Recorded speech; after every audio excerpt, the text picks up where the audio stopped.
राज्य में एसआईआर की प्रक्रिया अगले माह से शुरू हो सकती है। इसके पूर्व प्री एसआईआर की प्रक्रिया चुनाव आयोग के द्वारा पूरी की जा रही है, लेकिन दूसरी तरफ झारखंड मुक्ति मोर्चा भी पूरी तरह से कमर कसकर मैदान में उतर चुका है। तमाम जिला से लेकर अनुमंडल और बूथ स्तर तक संगठन पर तमाम जिम्मेवारी सौंप दी है, जिससे एक भी मतदाता एसआईआर या फिर प्री एसआईआर में अनक्वालिफाइड नहीं हो, वह सीधे तौर पर तमाम प्रक्रिया को सरल तरीके से कैसे पूरा कर सके, इसे लेकर झारखंड मुक्ति मोर्चा की रणनीति तय की गई है। इसे लेकर पार्टी के तमाम पदाधिकारी अलग अलग जिलों में पहुंचकर बैठक कर रहे हैं और फिर कई दिशा निर्देश दिया है। अगर हम बीते दिनों की बात करें तो मुख्यमंत्री हेमंत सोरेन खुद पूरे मामले को लेकर एक हाई लेवल बैठक रांची में कर चुके हैं, जिसमें पार्टी के तमाम पदाधिकारी मौजूद रहे थे।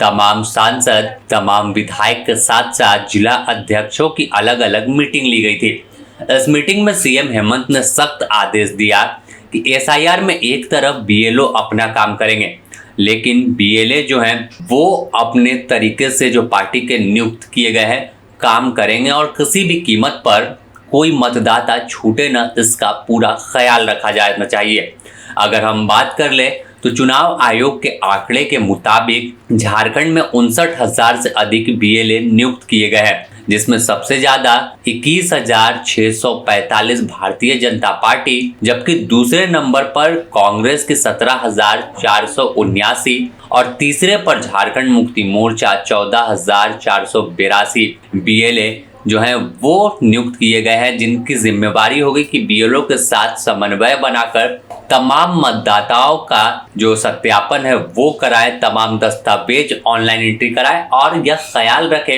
कि किसी भी मतदाता का कोई ऐसा ना बच जाए जो छूट जाए। तो ऐसे में मान्यता प्राप्त राजनीतिक दलों के कंधों पर भी एसआईआर में एक जिम्मेवारी है। अगर हम बात बीते कुछ दिनों की कर ले, अलग अलग इलाकों में झारखंड मुक्ति मोर्चा के पार्टी के पदाधिकारी पहुंचे।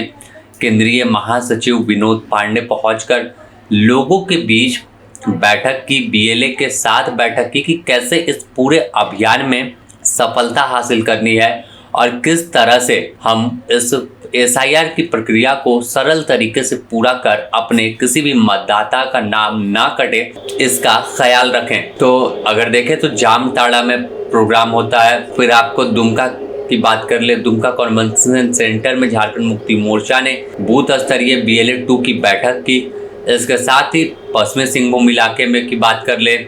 या अलग अलग पूरे इलाके धनबाद की बात करें तो तमाम जगहों पर पार्टी के पदाधिकारी पहुंच रहे हैं, केंद्रीय महासचिव पहुंच रहे हैं और एक इंटैक्ट कर रहे हैं तमाम अपने पार्टी के पदाधिकारी को, कार्यकर्ता को, कि किसी भी कीमत पर एक भी मतदाता न छूटे और एसआईआर को बड़े ही सरल तरीके से, बड़े ही बेहतर तरीके से झारखंड में पूरा किया जाए, कोई परेशान ना हो। तो सरकार तो अपना जिम्मेवारी निर्वहन करेगी, दूसरी तरफ पार्टी के पदाधिकारी जिस तरह चुनाव में मेहनत करते हैं उसी तरह एसआईआर में दिन रात लगन से काम करेंगे। दूसरी तरफ अगर देखें तो सरकार खुद एसआईआर को लेकर जागरूकता अभियान चलाने का निर्णय ले चुकी है कि तमाम जगहों पर स्कूली बच्चों के द्वारा उन्हें प्रशिक्षण दिया जाएगा कि कैसे एसआईआर का फॉर्म फिलअप करना है, क्या दस्तावेज की जरूरत होगी